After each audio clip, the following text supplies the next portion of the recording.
Hello, everyone. Yifei, your immigration lawyer. We put the grant in immigrant.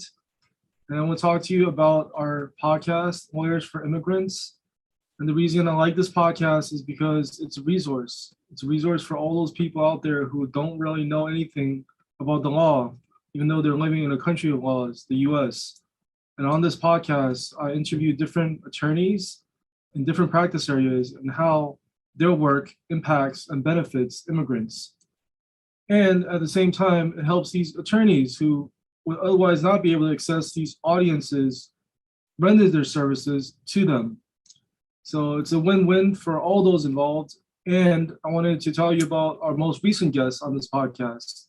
It's none other than Beatrice Long, who I actually went to law school with. And she practices family law.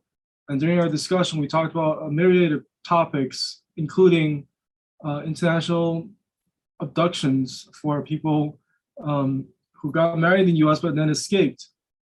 We also talked about whether undocumented individuals have the right to have a divorce, which is yes, they do. And finally, we talked about abuse and how that impacts the immigration system, domestic abuse. So on my next episode, I'll have none other than Bavling Shablat. She's an employment attorney who will be talking about the ways immigrants are taken advantage of and how they can help themselves by using the court system to resolve certain wage and hour claims, for example. So I invite you to listen to my podcast. I also invite you to be a guest on my podcast, Lawyers for Immigrants, and it will be a valuable resource for all involved. Thank you, Yifei.